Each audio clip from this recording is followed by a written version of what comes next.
On va voir là, GNU Core Utilities, Diagram Creation Program, OpenCT Library for Smart Card Readers, OpenSCT Smart Card Library, Secure Internet Live Conferencing Software Development Toolkit.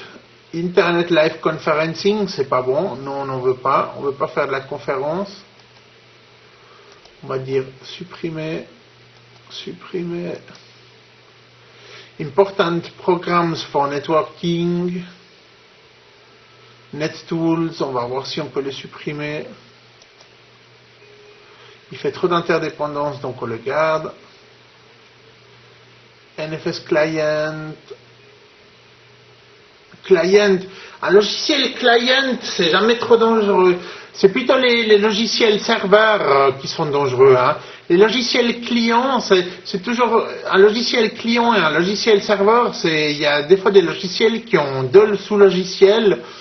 Et le client, c'est toujours le logiciel qui va consulter l'autre partie du logiciel qui est serveur.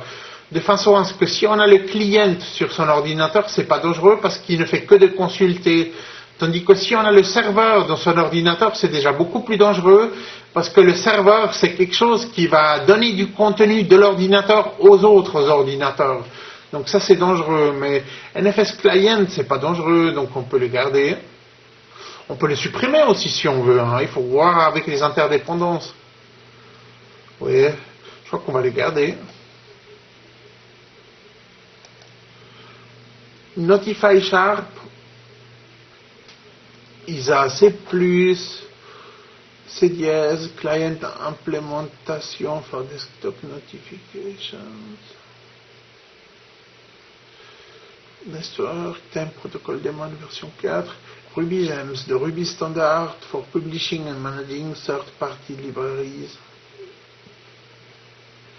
RubyGems, je ne sais pas ce que c'est, je préfère le désinstaller.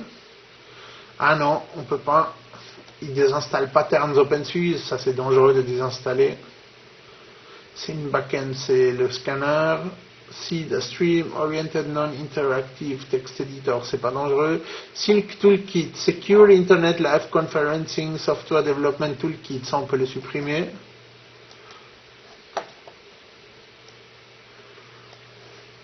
Size Config, de 6 config Shem. On va voir si on peut le supprimer. On ne peut pas. 112 interdépendances, c'est beaucoup trop dangereux. On regarde.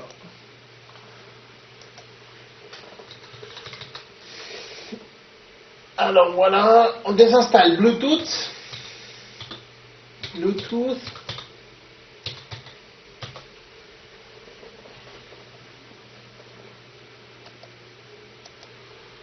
Bluetooth, c'est pour faire communiquer, c'est comme un peu c'est une espèce de sorte de wireless.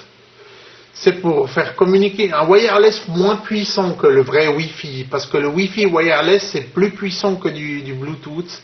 Mais le Bluetooth sert aussi à communiquer entre deux ordinateurs ou entre plusieurs ordinateurs à travers l'air. Donc sans connexion par câble. Donc ça c'est dangereux. Parce qu'on peut craquer les mots de passe de sécurisation des connexions avec par exemple des logiciels comme Ernst-Nord, qui sont des logiciels à force brute qui font du déchiffrage de mots de passe. Ça on va dire supprimer.